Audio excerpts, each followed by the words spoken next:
ഇടുത്തി പോലെയാണ് അത് അവളുടെ കാതിൽ പതിച്ചത്. തൻ്റെ അച്ഛൻ, തന്നെ ഏറെ സ്നേഹിച്ചിരുന്ന, കൊഞ്ചിച്ചിരുന്ന തൻ്റെ അച്ഛൻ ഇന്ന് തനിക്ക് അന്യനായിരിക്കുന്നു. അവൾ മനസ്സിൽ ഓർത്തുകൊണ്ട് പൊട്ടിക്കരഞ്ഞു. കൊള്ളാം, നന്നായിട്ടുണ്ട്. ഒരു കൊച്ചുള്ള ഒരുത്തനെ തന്നെ വേണമായിരുന്നോടി നിനക്ക്? അയാൾ ചോദിച്ചതും അവൾ നിറകണ്ണുകളോടെ അയാളെ നോക്കി. അച്ഛാ, ഞാൻ പറയുന്നതൊന്ന്. അവൾ പറഞ്ഞതും അയാൾ കൈ ഉയർത്തി അവളെ തടഞ്ഞു. അയാൾ അവളെ നിറകണ്ണുകളോടെ നോക്കിക്കൊണ്ട് കൂടെ വന്നവരോടൊപ്പം കാറിലേക്ക് കയറി. അച്ഛാ, അവൾ കരഞ്ഞുകൊണ്ട് കാറിനടുത്തേക്ക് പോകാൻ തുടങ്ങിയതും അഗ്നി അവളുടെ കയ്യിൽ പിടിച്ച് അവനോട് അടുപ്പിച്ചു. വിട്, എൻ്റെ അച്ഛൻ. അവൾ അവൻ്റെ കയ്യിൽ കിടന്ന് കുതറി. ദേവാ, അവൻ ദേഷ്യത്തോടെ വിളിച്ചതും അവൾ ഞെട്ടിക്കൊണ്ട് അവനെ നോക്കി. വാ. അവൻ അവളെ ബലമായി പിടിച്ച് കാറിലേക്ക് കയറ്റി. രഞ്ജു, വണ്ടിയെടുക്ക, അവൻ രഞ്ജിത്തിനെ നോക്കി പറഞ്ഞു. അവൻ ഡ്രൈവർ സീറ്റിലും അഗ്നി കോ ഡ്രൈവർ സീറ്റിലും കയറി. കാറിലിരുന്ന് അവൾ പൊട്ടിക്കരഞ്ഞു.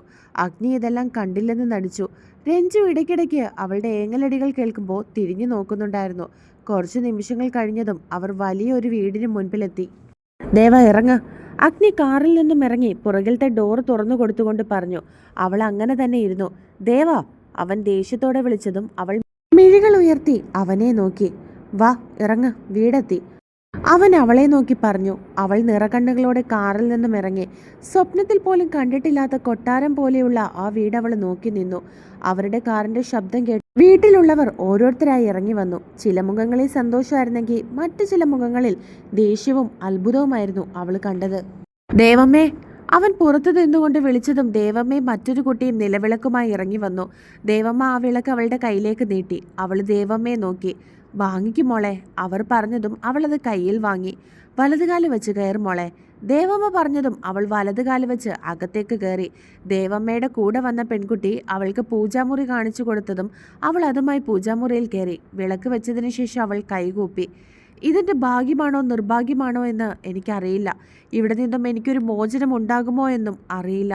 എൻ്റെ അച്ഛൻ, അമ്മ, ചേച്ചി, അവരെയൊക്കെ ഇനി എന്താ എനിക്ക് കാണാൻ കഴിയുന്നത്? അവൾ നിറകണ്ണുകളോടെ ഓർത്തു. ഏട്ടത്തി, അവളുടെ തോളിൽ കൈവച്ചുകൊണ്ട് ആരോ വിളിച്ചു. അവൾ കണ്ണുകളെ തുടച്ചിട്ട് അവളെ നോക്കി ഒന്ന് ചിരിക്കാൻ ശ്രമിച്ചു.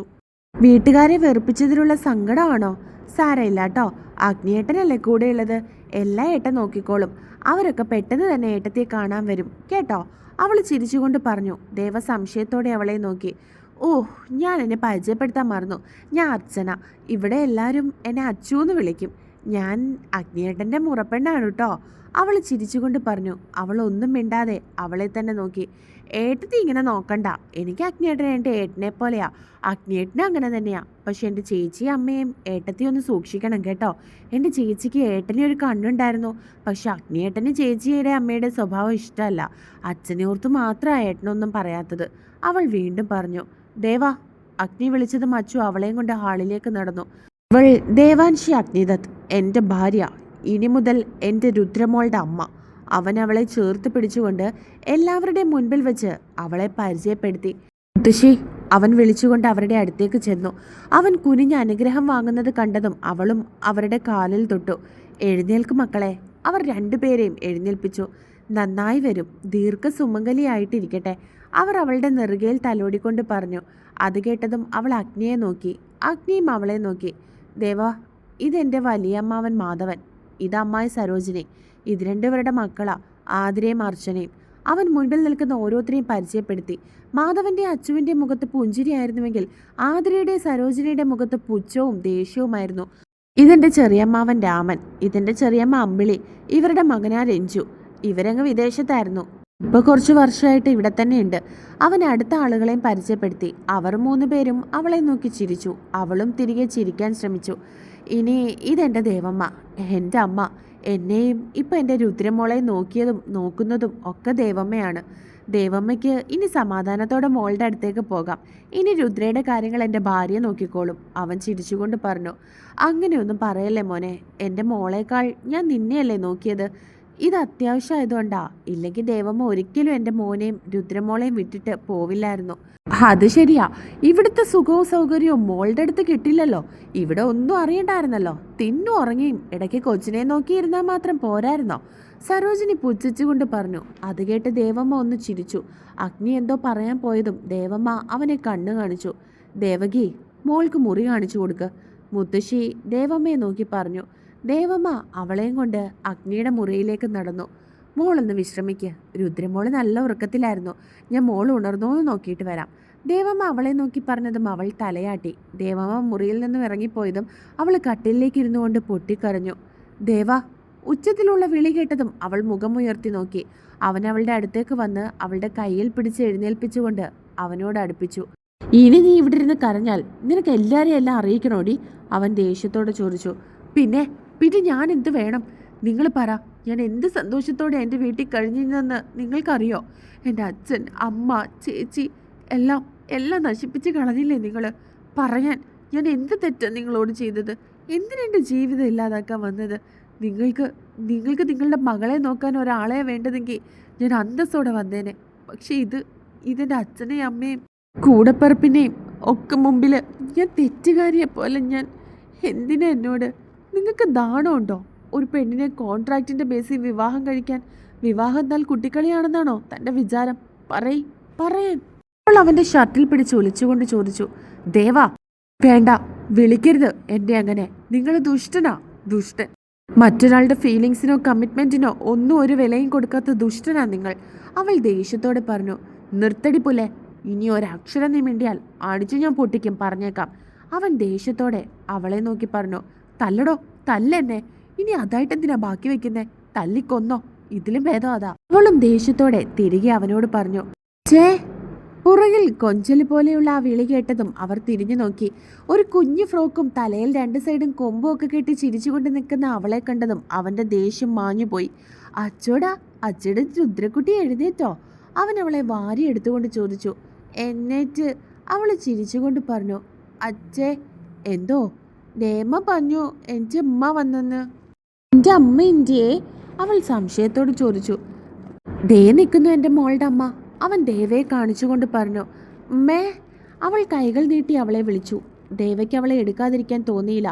അവൾ അത്രയും സ്നേഹത്തോടെയായിരുന്നു അവളെ വിളിച്ചത്. അവൾ അവൻ്റെ കയ്യിൽ നിന്നും രുദ്രയെ വാങ്ങി. ഉമ്മ കയ്യുവാനോ? അവൾ ദേവയുടെ കണ്ണുനീർ ആ കുഞ്ഞിളം കൈകൊണ്ട് തുടച്ചു കൊടുത്തു. അവളുടെ ചോദ്യം കേട്ട് ദേവ അഗ്നിയെ നോക്കി. ചേ, അമ്മ കയ്യുവാ, കയ്യണ്ടാന്ന് പറ, അവൾ അഗ്നിയെ നോക്കി പറഞ്ഞു. അതെന്താണെന്നറിയോ കുഞ്ഞാ, അമ്മ കുറുമ്പ് കാണിച്ചു, അതാ അച്ഛൻ വഴക്ക് പറഞ്ഞത്. അമ്മയോട് മോള് പറയും ഇനി കുറുമ്പ് കാണിക്കുകയും പറയുകയും ചെയ്യരുതെന്ന്. അമ്മേ, ഇനി കുമ്പ് കാച്ചല്ലേ? അവൾ ദേവയെ നോക്കി എന്തോ വലിയ കാര്യം പറയുന്നത് പോലെ പറഞ്ഞു. അവളതിന് ഒന്ന് തലയാട്ടി. ദേവാ, വലിയമ്മയും ആതിരയും നാവിന് ലൈസൻസ് ഇല്ലാത്തവരാ. അവർ പലതും പറയും, നീ അതൊക്കെ കേട്ടില്ലെന്ന് നടിച്ചാൽ മതി. പിന്നെ ഇവിടെ കുഞ്ഞിനെ നോക്കുന്ന പണിയല്ലാതെ വേറൊന്നും നീ ചെയ്യേണ്ട കാര്യമില്ല. അത് ഇനി ആര് പറഞ്ഞാലും. പിന്നെ മുത്തശ്ശിയുടെ കാര്യം ചെറിയമ്മയും അടുക്കളയിലെ പണി അമ്മിണി എന്നൊരു സ്ത്രീയും വന്ന് ചെയ്തോളും.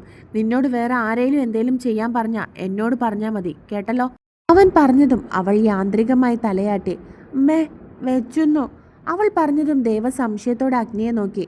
അവൾക്ക് വിശക്കുന്നുണ്ട്, നീ ഡ്രസ്സ് മാറിയിട്ട് അവൾക്ക് ആഹാരം കൊടുക്കുക. പിന്നെ നിനക്ക് വേണ്ടുന്ന ഡ്രസ്സൊക്കെ അലമാരിയിലുണ്ട്. എന്തെങ്കിലും അഡീഷണൽ ആയിട്ട് വേണമെങ്കിൽ എന്നോട് പറഞ്ഞാൽ മതി.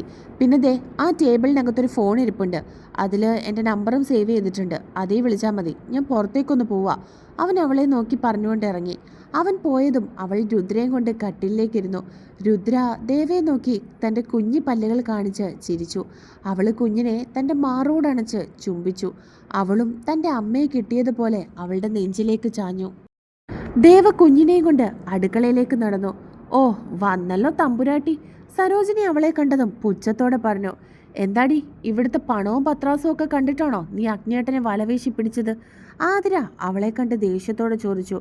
ആയിരിക്കും, അല്ലെങ്കിൽ അഗ്നിക്കൊരു കൊച്ചുണ്ടെന്ന് അറിഞ്ഞിട്ടും വിവാഹം കഴിക്കാൻ ഇവള് സമ്മതിക്കില്ലല്ലോ. അതും വിവാഹം കഴിക്കാത്തൊരു കൊച്ച്, വല്ല കുടിലും കിടന്ന് വളർന്നവളായിരിക്കും. അല്ലാതെ അന്തസ്സുള്ള വീട്ടിൽ ജനിച്ച പെൺപിള്ളേരൊന്നും ഇതിന് നിൽക്കില്ല.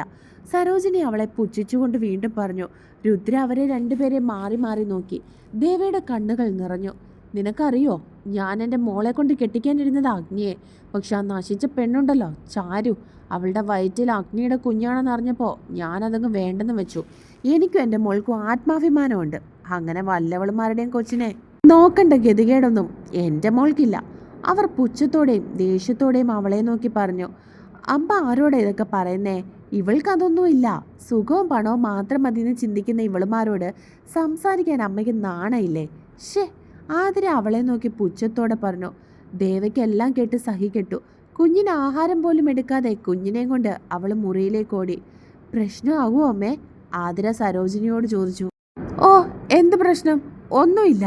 ഇടയ്ക്കൊക്കെ ഓരോ ഡോസ് കൊടുത്തില്ലെങ്കിൽ ശരിയാവില്ലെന്നേ. കുത്തുവാക്കുകൾ കേട്ട് സഹികെട്ട് അവൾ ഇവിടെ നിന്നും പോകണം. എങ്കിലേ നമ്മൾ ഉദ്ദേശിക്കുന്നത് പോലെ കാര്യങ്ങളൊക്കെ നടക്കൂ. സരോജിനി കുടിലമായ ചിരിയോടെ പറഞ്ഞു.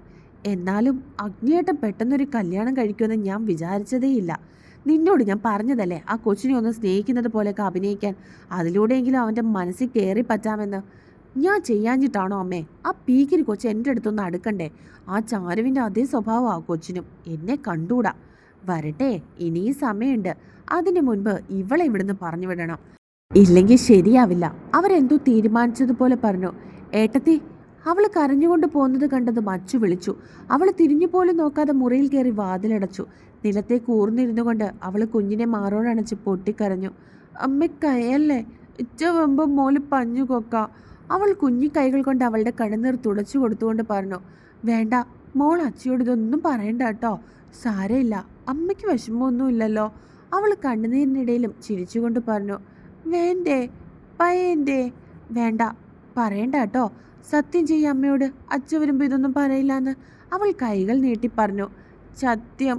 അവൾ ദേവയുടെ കൈക്ക് മുകളിൽ കൈവച്ചുകൊണ്ട് പറഞ്ഞു. അവൾ രുദ്രയുടെ മുഖം മുഴുവൻ ചുംബിച്ചു. മോൾക്ക് വിശക്കുന്നില്ലേ? സോറി, അമ്മ അത് മറന്നുപോയി. അവൾ കുഞ്ഞിൻ്റെ താടിത്തുമ്പിൽ പിടിച്ചുകൊണ്ട് പറഞ്ഞു. ഷായയില്ല അമ്മേ. ദേവേട്ടത്തി, ഏട്ടത്തി, കഥക് തുറക്ക്. അച്ചു വാതിലിൽ തട്ടി വിളിച്ചു. ദേവ പെട്ടെന്ന് കണ്ണുനീർ തുടച്ചിട്ട് പോയി വാതിൽ തുറന്നു. എന്താ ദേവേട്ടത്തി, എന്തിനാ കരഞ്ഞത്? ഇത് ഒന്നുമില്ല അച്ചു, ഞാൻ പെട്ടെന്ന് വീട്ടിലെ കാര്യങ്ങൾ ഓർത്തതാ. ഓ, അതായിരുന്നോ? ഞാൻ കരുതി ഇനി അമ്മയോ ചേച്ചിയോ എന്തേലും പറഞ്ഞോന്ന്.